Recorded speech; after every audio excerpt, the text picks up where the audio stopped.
Good afternoon, everyone, and a very warm welcome to this event organised by Chatham House on the future of liberal democracies.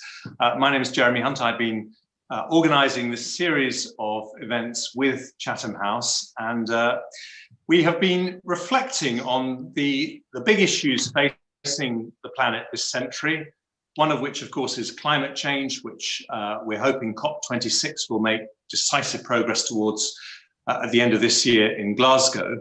But the other, which concerns the rise of China and the safety and security of open societies in that context, is one where we are only just beginning to turn our attention to what the solutions might be. And we've had some very distinguished guests in the series so far: Dr. Henry Kissinger, Tony Blair, former Swedish Deputy Prime Minister Margot Wallström.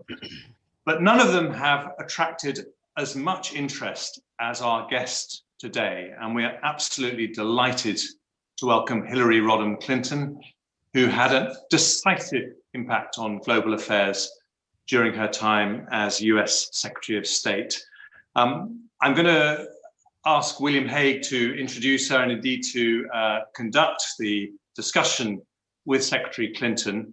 And he'll talk a bit about her experience. But the one thing I wanted to mention is the connection that Secretary Clinton has with Chatham House, because she won the Chatham House Prize in 2013 after she'd stepped down as Secretary of State. And that is a prize that's voted on by Chatham House members, perhaps the most distinguished collection of foreign policy experts in the world. So I think that shows the esteem with which she's held, and we are incredibly honored to have you. Just a few pieces of admin. Everything is on the record, so the famous Chatham House phrase that Chatham House gave its name to, where things are kept off the record, won't apply in this afternoon's talk. You are free to tweet anything that is said, #CH events. And if you want to ask a question to Secretary Clinton, these will be read out by William Hague at the end of his initial discussion. Please use the Q&A function. We won't be using the chat function or the raise hand function. It now gives me great pleasure to hand over to Lord Hague, who I was very honored to succeed with someone else in between us as Foreign Secretary, but he was incredibly distinguished in that role. He did it for much longer than me, and his legacy lives on, I think, particularly in the initiative that he set up for the prevention of sexual violence in conflict. I remember meeting Nobel Prize winner Denis Mukwege from the Democratic Republic of the Congo when I was Foreign Secretary. And that was really the result of sustained campaigning that William started when he was Foreign Secretary, and indeed had the enthusiastic support of Secretary Clinton. So I just wanted to mention that. Thank you, William, very much for organising this afternoon's session. And thank you again, Secretary Clinton, for joining us. Over to you both for what I'm sure will be a fascinating discussion. Well, thank you very much, Jeremy, and hello to everybody listening to us. And indeed, Jeremy was my successor, but two actually at the Foreign Office. Boris Johnson got in there between us, of course. But thank you for a fascinating series that you have organized, and to Chatham House for hosting it, and for asking me to take part, and asking me to bring a friend, really. Well, I hope everybody will agree today. I have really brought a friend in Hillary Clinton, the former US Secretary of State. We worked together a great deal when we were in office on the Arab Spring, on relations with Russia, on Afghanistan, and of course on the great relationship between our two countries. But we became firm friends as well, and I am a great admirer of Hillary's work in so many ways. And indeed, I was there presenting that Chatham House Prize to her in 2013, and was very proud to do so. So Hillary, first of all, welcome to this event. It's great to see you. Thank you so much, William, and thanks to Jeremy Hunt for organizing what I think is a terrific set of conversations for Chatham House. And I just want to echo the great friendship that William and I developed over our time together, working on the issues he mentioned and so many more. And it's such a treat to be here with you, William, and to plunge into talking about some of the many, many challenges facing democracies.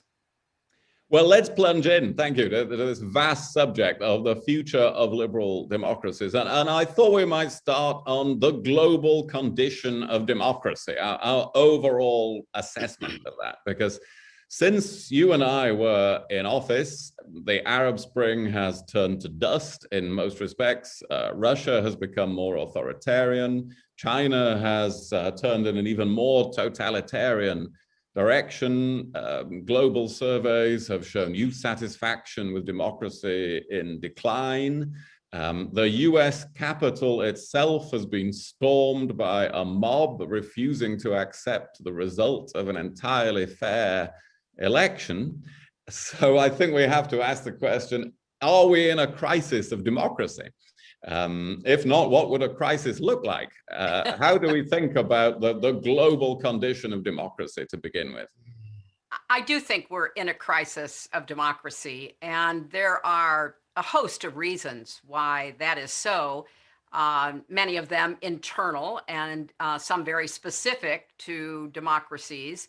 But others are global in the impact on how democracies are able to function, how body politics are now receiving and processing information, and of course, the contest between autocracy and democracy that President Biden specifically called out in recent weeks. So I think, William, that the crisis is one that should demand the attention of those of us not only who have been in public life, but really every citizen in a democracy such as yours and mine, because it's not going to be easily resolved. And I worry greatly that, speaking from an American perspective, the divisiveness that now exists, and frankly, the flaming of that divisiveness by irresponsible leaders and by technology and what it's enabled us to unfortunately spread and for people to believe is a serious, deep problem.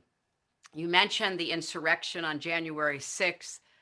It was beyond shocking. And sadly, the attacks on democracy continue.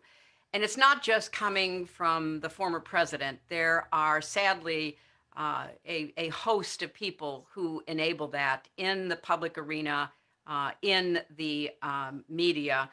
And until there is an honest reckoning from both the right and the left, because challenges to democracy that I'm seeing are coming from both directions, there will be continuing instability.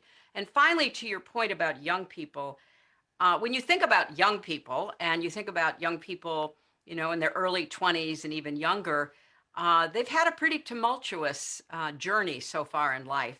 In our case, starting with 9/11, but then going on with the Great Recession, the kind of setbacks that we've seen in various democracies under different types of leaders. And I think young people are questioning whether or not democracy can produce results, and results that will be accepted not just by the majority, as was the case with our election, but by the very vocal minority, again, on the right, on the left, that continues to be very negative toward the democratic process. So I think it's a crisis, and I hope that many of the people who are watching us on this live stream from Chatham House will be helping to think about what we do.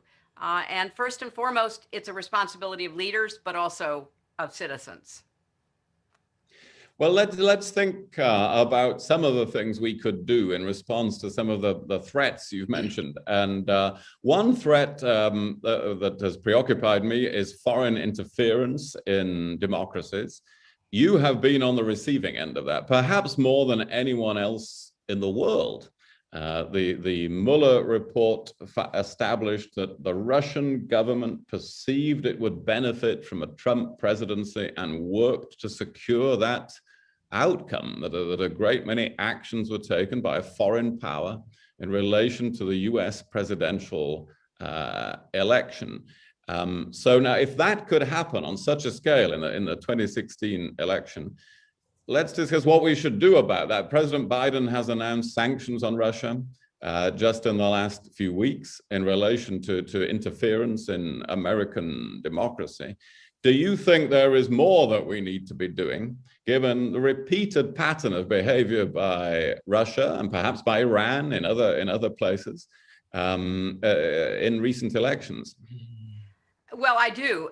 Russia is the primary adversary when it comes to interfering in elections and democracy more broadly.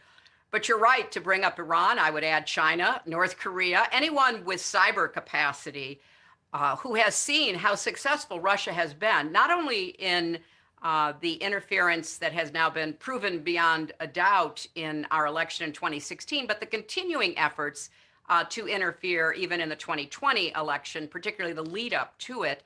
But I think there was also significant evidence of Russian involvement, if not influence or interference, in Brexit.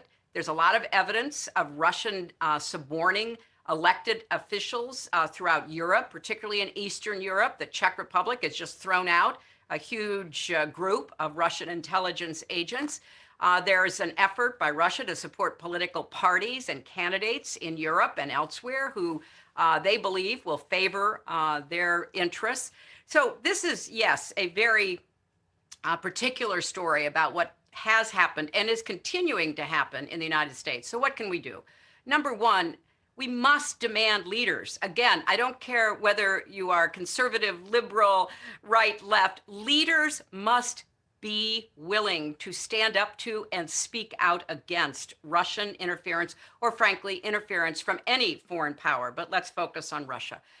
And there needs to be a much greater awareness by the media of what this means. You know, we live in an instantaneous, information-driven age, and stories are hard for the so-called mainstream media to stay focused on. We had an effort to overturn an election in our country on January 6th, hardly the dark ages, and yet it's barely mentioned any longer in the media. Politicians who supported and encouraged it, who voted against the legitimacy of the election, regularly appear on our media, and the interviewers rarely ask, if at all, well, how can you be here when you're still lying about the election? In fact, the efforts to overturn the election, to change the electorate, continue apace. So leaders have to understand, yes, today it might be, in our case, me or the Democrats, but it could be you and the Republicans or any other political leader or party. Secondly, there must be a reckoning by the tech companies for the role that they play in undermining the information ecosystem that is absolutely essential for the functioning of any democracy. If you get to a point, and we are, if not there, very close to it, where you cannot have agreement on facts, on evidence, on truth, how does a democracy make decisions? And what we've got in the tech world on social media platforms is an algorithm-driven conspiracy rabbit hole that people are enticed to go down and then addicted, because it is like watching constant car crashes. You cannot turn away. And as someone who has been accused of practically everything you could possibly imagine, I know how powerful this is. I mean, outrageous falsehoods which fuel a sense of alienation, and yet the algorithm-driven advertising profiting social media platforms find it, I guess, very difficult to break themselves of that addiction. So in fact, they don't. And it's going to be up to governments, and I would even hope some global rules, but let's start with governments, to try to rein in the disinformation on the social media platforms. It certainly plays to Russia's interests, but also to other malign actors. And I guess finally, William, I'm pleased to see the way that President Biden is standing up to Putin and the Russians. And it is, as you know, a very delicate balance act, because there are things we need to work with Russia on, as we need to work with every country on. You named one, climate change. Obviously, we need to work on that. But I think that it's very clear that unless there are some strong signals and lines drawn as to what will be tolerated in behavior from Putin, and I would add his oligarchic elite, we will not rein in that behavior. There's just too much reward attached to it. To disrupt democracy, to undermine the West's faith in itself, that's a dream for Putin and the the old communist apparatchiks who are still dreaming of the Soviet Union and days of glory past. And if we don't do that, and that means holding oligarchs accountable for their misbehavior in every country in which they misbehave, preventing them from influencing elections and politicians and other kinds of organizations, because I don't think there's any doubt that it is either done wittingly or with approval from the Kremlin. Well, you couldn't be clearer than in that answer, Hillary. I'm going to adopt your terminology there on the tech companies. I think that the algorithm-driven conspiracy rabbit hole is a very good description. And as you say, there have to be facts. There are, as President Biden has said, there is truth and there are lies. And no one could run a company if they couldn't agree what the facts were about it. How can people run a country if you can't agree on the basic facts? And that doesn't mean you don't argue about exactly what the policy should be. It's not that we're advocating uniformity. I mean, there are different ways of attacking climate change, but don't deny it, for example. And so I think that has to be first and foremost a demand we make of every leader. And let me just add one final thought as you were talking. In the information ecosystem in which we all reside, policy is boring, William. Hard work to get to outcomes that are in the common interest is not very entertaining. And, I think about, working with you on so many thorny problems and your willingness to wade into, the very difficult issue of sexual violence. You didn't expect some kind of result overnight, but you began the process. Well, how do you talk about that in an entertaining way on social media over time so that people will say, hey, William Hague and others are working on a really important, difficult problem. Let's see how well they do. Let's stay with them. So don't discount the entertainment factor. I mean, we just, had a president who was so entertaining, he urged people to drink bleach. And unfortunately, a lot of people listened to that, and some even did it. So how do we try to regain the public space and try to say, look, we're facing thorny, sometimes wicked problems, and there is no one answer, but let's at least try to find some common ground based on facts and evidence. And do you think, just to ask you one more thing on this whole, this part of this issue, Hillary, do you think this is something that with the tech companies and social media that we can change by a whole series of reforms? We could say algorithms have to be transparent, that they have to give greater weight to quality news items, however those are judged. We can say that things have to have a digital imprint, so you can see where the original source of the alleged information was. There's a whole set of things that we can try to do. Or does it need something more fundamental? Is this model of addictive, the addictive echo chamber model of social media so flawed that nations will have to bring in, maybe even with global agreement, some pretty fundamental change to the way this works? I think that's the most profound and important question, William, because there's a lot of interest right now in a bipartisan way in our country toward reining in some of the excesses, everything from antitrust, which would mean breaking up some of the large tech companies, to changing legislation, particularly something called Section 230, which viewed the channels on the internet as just mere pass-throughs originally. So there was no liability attached to whatever was passing through the channels.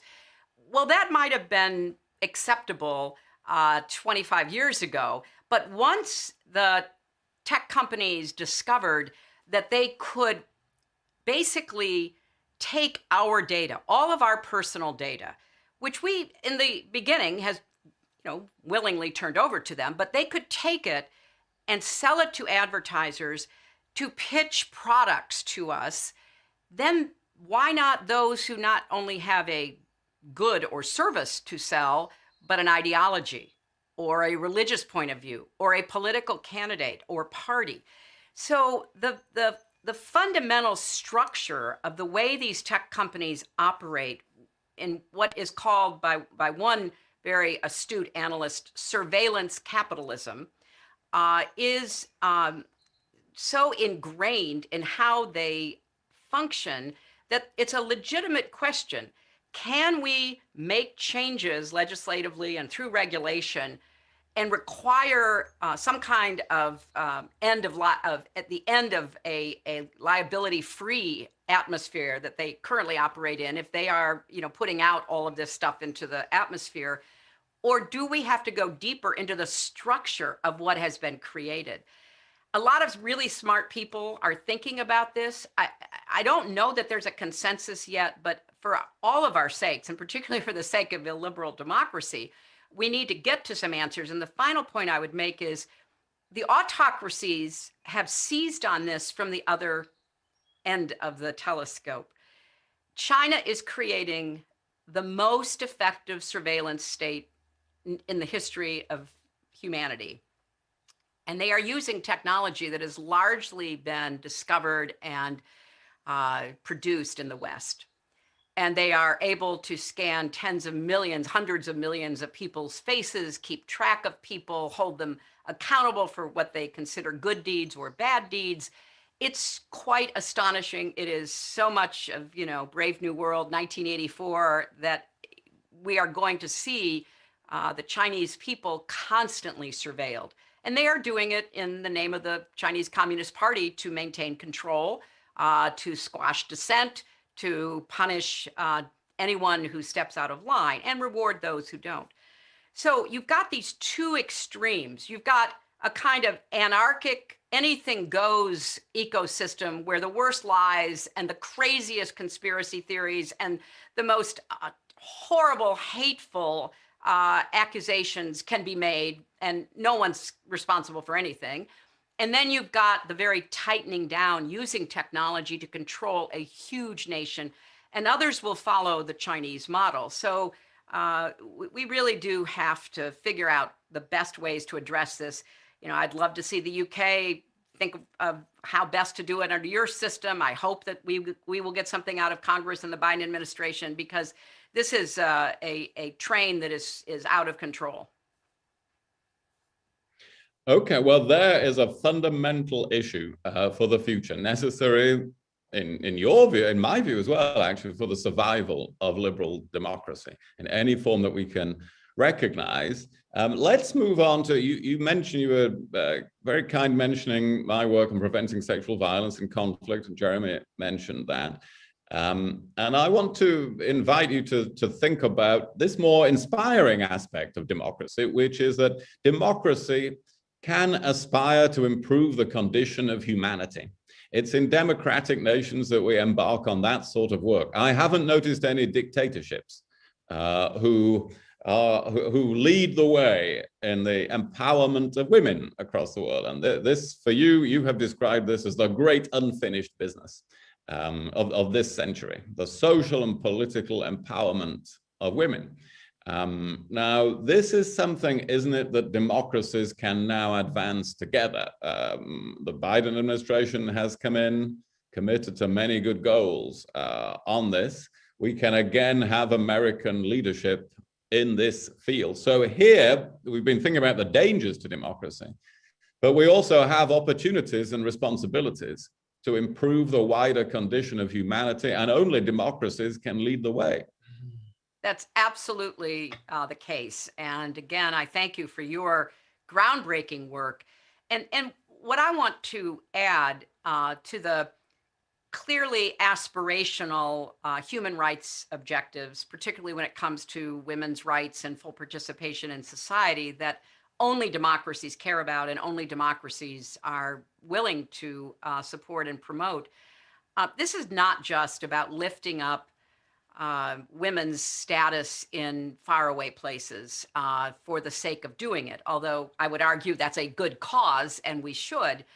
But as you know so well, William, you know, the unfinished business of women's rights and full participation is directly connected to the future of democracy, of international security and prosperity. If women are unable or prohibited from exercising their full range of interests in families, communities, societies, countries, those places do not advance, and they become very often very fertile ground for extremism and for the kind of threats that we see in most recent times from Islamist theology that basically tried to suppress women's rights. So I've long argued, and you were a champion of this view, that yes, we should, because we are democracies, stand up for the extension of human rights to all human beings. At the core of who we are is the freedom and dignity and autonomy of every human being, and we should be defending that and promoting that. But we should also do it because it's in our interest to do it. With the impact of COVID globally, we have seen women disproportionately affected. More women have lost paying jobs. More women have been forced out of the workforce because of the shutting of schools and childcare facilities. More women were on the front lines of the pandemic in healthcare or essential services. And so we know that coming out of COVID, we're really going to have a lot of ground to make up, because we're going to have to try to figure out how to close an even bigger gap between women's social and economic and political status with where it was even before the pandemic, which was by no means where it needed to be. And finally, the point about sexual violence, which I give you tremendous credit, because it's easy to talk about women's rights or women's participation or unfinished business, which I have done for a very long time. But to put you and your government in the mix of a very difficult issue, namely sexual violence against women and girls, was a groundbreaker. It forced people to talk about an uncomfortable subject. You and I have both been to the DRC. We have seen the results of the horrific violence against women and girls in Eastern Congo.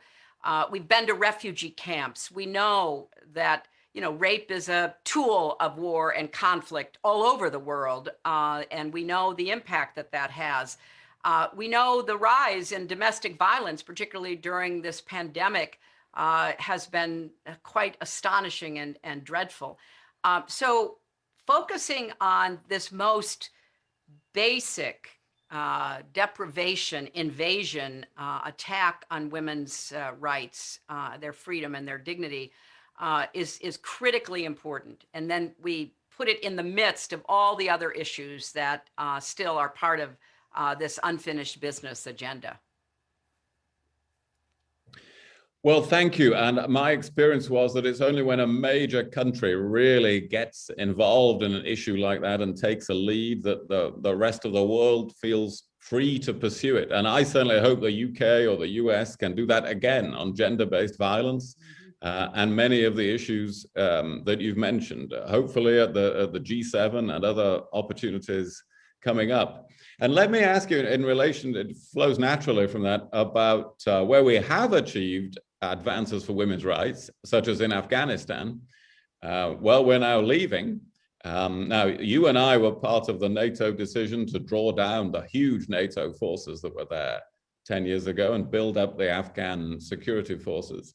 But it has worked relatively well, having much smaller forces backing up the Afghans. You and I have both, without conferring, expressed concern about a full withdrawal from Afghanistan and think that might be a mistake. That is also your view, isn't it?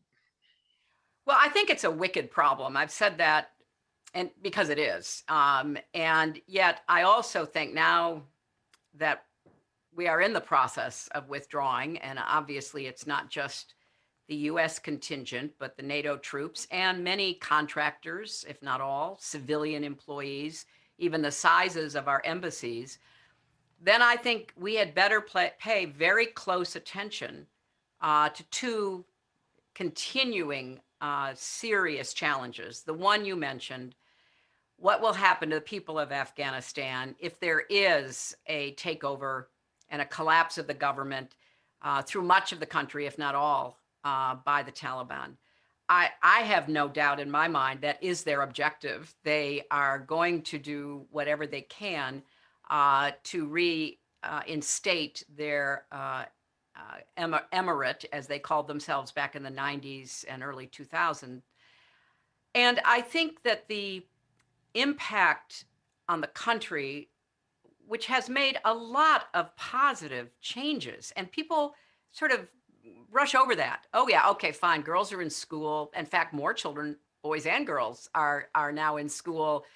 Women are taking jobs. They're starting businesses. They're in academia, journalism, government.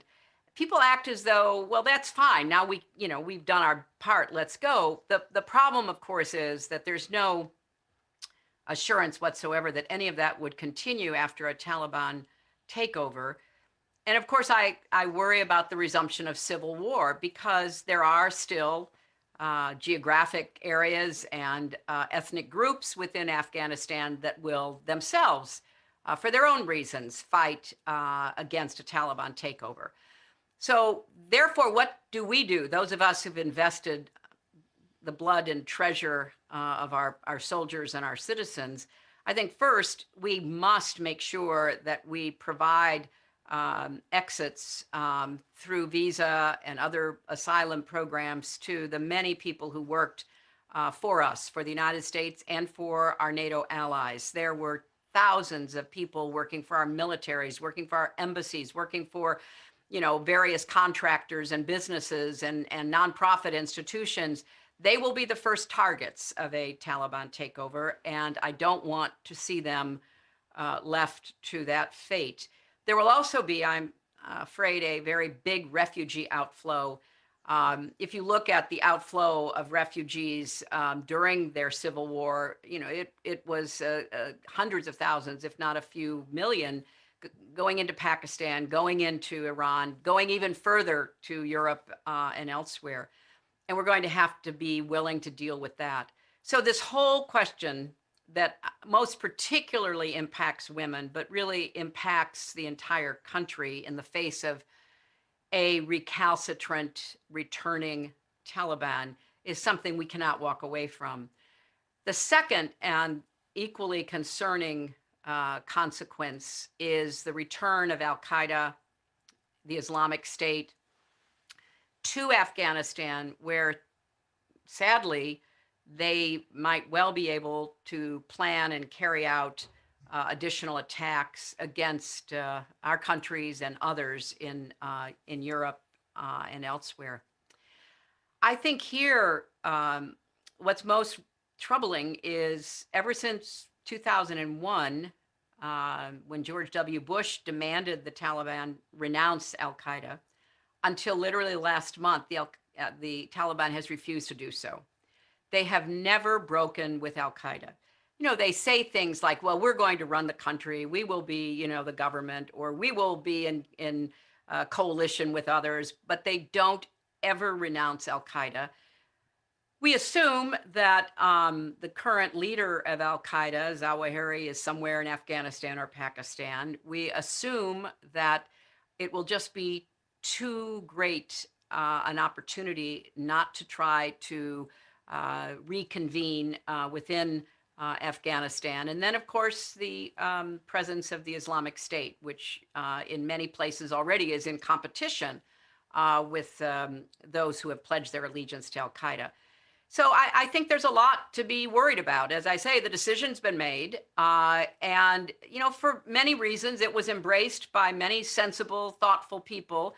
But that doesn't relieve us of the responsibility of following up with these two huge sets of issues that I think are going to confront us sooner instead of later. Well, Hillary, we're going to take a few questions. There's so much to discuss here. And first of all, I'm going to ask Jeremy Hunt to come back with us and to ask the first question. And then I'm going to select a few questions from the others sent in. Thank you, William. And thank you, Secretary Clinton, for some fascinating insights. I wonder if I could just ask you, what is the smart way to deal with China? Because right now, really, in Western democracies, there aren't any China doves left. We've all become a version of China hawks. But Henry Kissinger told this series of lectures that there was a risk of unintended war this century. And of course, one of the reasons we were able to defeat the Soviet Union in the Cold War was that we bankrupted them, and that's unlikely to happen with China. So how do you find a way to work with China on issues that we have to work with them, like climate change, at the same time as staying true to our values when it comes to the terrible mistreatment of the Uyghurs, or democracy being undermined in Hong Kong, or the breach of international law in the South China Sea? What's the smart way to solve that one? Well, Jeremy, you have certainly outlined the challenge that we face, because yes, just as we did during the Cold War, and a lot of people don't like to think about history or even look back at all these days, but we actually continued to negotiate, particularly around arms control, and we continued to do everything we could, both by serving as a counter example and by supporting dissidents and by lifting up freedom and democracy. We continued to challenge the underlying corrupt system of the Soviet Union and the Communist Party. And I would say with China, there is an opportunity to do something similar, obviously updated to the 21st century. We have to be able to negotiate with China on climate change. That's a given. But I would also argue we need to begin putting tremendous pressure on China in the court of public opinion, which still matters to them, to start negotiating on arms control. It's a very opaque area when it comes to the Chinese nuclear program or anything else. I mean, look at all of the questions that were raised about the lab in Wuhan, for example. We just don't know enough. We don't know as much as we need to know. And I believe that it's imperative that not just the Biden administration, but all of our alliances join together in making certain demands on China with respect to not only arms control, but human rights, where we continue to speak out. We continue, there's been a remarkable silence about what's happened in Hong Kong. They breached an agreement that they made with you. I mean, they were willing to basically say, just kidding, we're about to take over Hong Kong. I don't hear very much from anybody. There is such a continuing anxiety about upsetting the Chinese. And there are two big reasons for that. One, Henry Kissinger mentioned maybe some unintended consequence of war down the road somewhere, but also the economic issue. And here, it's time we recognize that we need to rebuild our own supply chains, even if that requires a certain level of subsidized industrial productivity. We cannot be dependent on the Chinese market. It's not only bad for our economies, it is bad for our geopolitical strategic interests. Look at what happened with the lack of personal protective equipment, or certain pharmaceutical ingredients when the pandemic hit. We were at the mercy of China. Well, we cannot let that continue, and we need to work together across the Atlantic to figure out how we're going to take back production. Now, will it be as low cost? Of course not. And how do we set our tax systems and other arrangements so that there are incentives for our businesses to return to Western democracies to produce things? And I would add that more and more businesses are seeing that unless they are low-cost producers of retail clothing, which probably will never come back for all the obvious reasons, but if they are producing anything more sophisticated, increasingly the Chinese government, through coercion, through unfair regulation, through enforced partnerships or royalty agreements, is slowly stealing that intellectual property anyway. So I do think that we've got to get smarter about how we deal with the economic threat. And for people who say, oh, well, that disrupts the market. China has disrupted the market. China is not a free market economy. We tried. We let them into the World Trade Organization. We sent our businesses over there. We made trade deals. They are a controlled top-down economy. You will never compete and win against them unless you take back the means of production. And it is way past due for us trying to do that. And I know that the Biden administration is very keen on trying to reestablish our own supply chains, but we should do it in concert. And the final thing I would say is we need, and I'm speaking from the United States perspective, we need to rebuild our alliances in the Asia-Pacific region. We, under the former president, basically ignored them, basically let them languish, and frankly raised a serious question for a lot of them about how much they needed to cozy up to China because we were absent. But cozying up, or at least trying to be more friendly and more involved with China, carries huge costs. And two quick examples. I mean, Australia, which tried to do a very delicate balancing act, has found Chinese influencers, both through business and directly through espionage, just embedded in so many of their institutions that they've had to turn around and say, no, we're going to clean house here. And the Philippines, through their foreign minister, very bravely just attacked China for their continuing incursion against an international legal decision into Philippine territorial waters. So this can't be done by one country alone, even the United States. The entire world, not just democracies in Asia and Europe and North America, but the entire world has a real stake in us trying to draw the lines more carefully about where we will work together and where we will continue to stand up against some of these bad practices coming out of China now. Thank you, Hillary. And we've got dozens of questions, so I'll just pick a few. And one is from Lucy Mahaffey, who is an American student at Cambridge. What does Secretary Clinton think are the key things my generation should keep in mind for the future of democracy? What does she wish my generation knows moving forward? Well, I'm actually quite encouraged by your generation, by young people who I think are much more globally attuned, much more tolerant and inclusive, who understand the strength of diversity in every way that could be defined.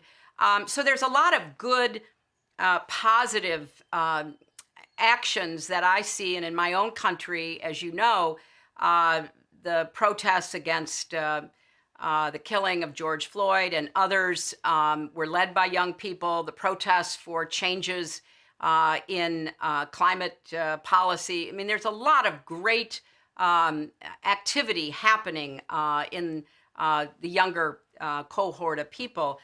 But I do think you have to be much more focused on protecting yourselves from the falsehoods of social media, which we have just been discussing. That not only requires education, as you are seeking at Cambridge, and congratulations and good luck, but it requires peer support. Peers who are basically calling out the lies and the falsehoods, not letting the bad actors on social media get away with it. Being willing to, speak up against the effort to undermine our faith in institutions and our faith in one another. Because at the end of the day, the most precious commodity that holds together democracies is trust. And boy, do we have a deficit of it. How do we rebuild it? How do young people rebuild it in the face of social media, which frankly is either deliberately or unwittingly undermining trust? So this is a huge challenge for all of us, but particularly for young people. And then finally, take seriously the opportunities of citizenship. Register to vote and don't let anybody stop you from voting, no matter how hard they try. Support the political leaders who you think are trying to move us forward, not turn the clock back on us. And, don't be a bystander to democracy, because at the end of the day, it is the only human-created system we know of that gives you at least a fighting chance, despite all of our problems and structural inequities, gives you a fighting chance to fulfill your own sense of purpose. So that's what I hope for. I'm going to throw in a couple of questions, Hilary, because I know we're going to run out of time. One is from Vernon Bogdanor, who is a great constitutional expert here in the UK.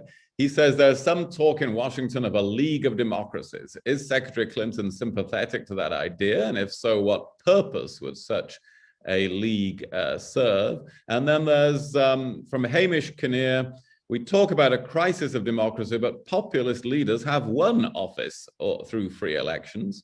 So what do liberal or left parties offer that can turn people away from populists? So a League of Democracies, and what can mainstream parties offer for the future?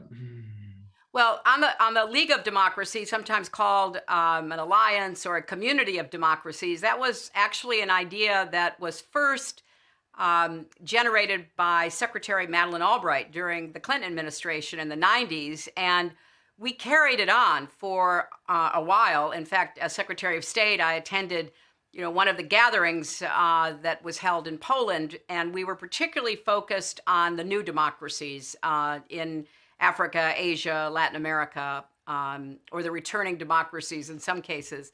I do think it's a worthwhile endeavor. I don't kid myself that it has some magic formula for righting the wrongs and healing the wounds of illiberal democracy, but I do think it is worthwhile for democracies to stand up for themselves.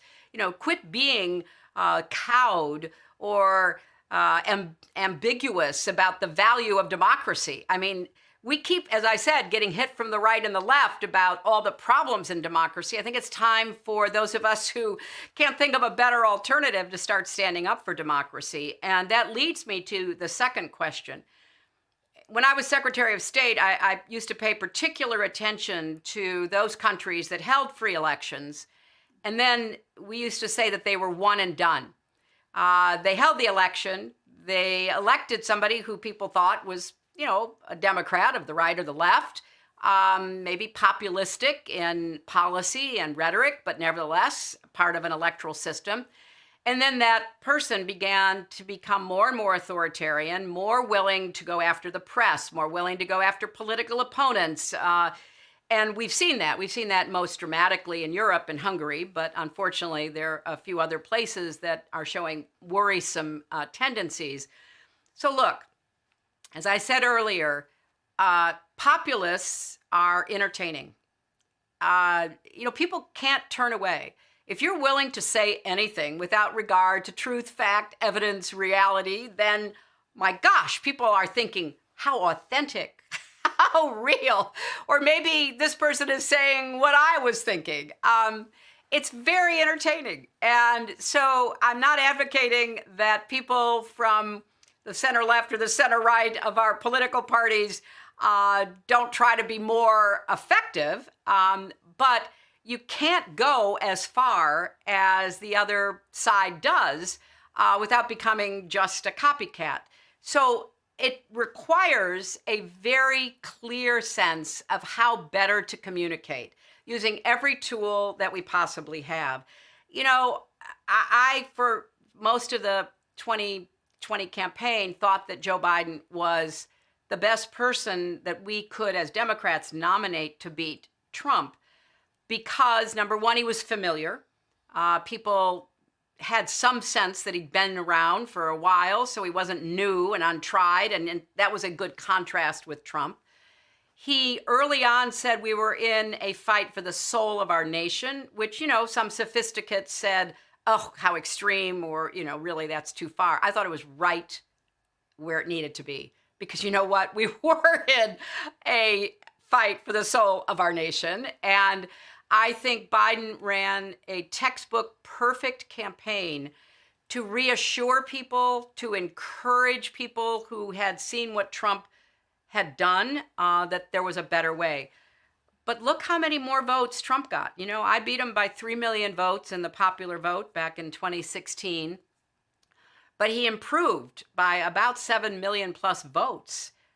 So people who saw what he did for 4 years liked it.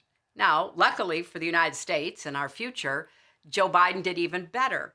But it requires elected officials and candidates to be as honest as possible to break through the static of information that every person is living in the midst of today, not to become the entertaining populist who says whatever and basically wants to be an authoritarian, but to stress positive results. And I just want to end by saying, you know, it's clear that a science-based approach has helped to rein in the pandemic. And I think this is a great time for leaders to be able to say, again, you know what? It's not easy asking you to wear a mask and be socially distant. I know it's hard, but it's the only way that we know of to break it. And now you've got to get a vaccine to try to build credibility in dealing with the one universal experience that everybody, Republican, Democrat, right, left, populist, whatever, have all endured, and try to rebuild again, you know, that fact-based trust that is necessary. Well, thank you, Hillary. We've got so many more questions, but I promised we would finish within the hour. So we have to wrap it up now. Thank you, everybody who sent in questions and who's been listening to us.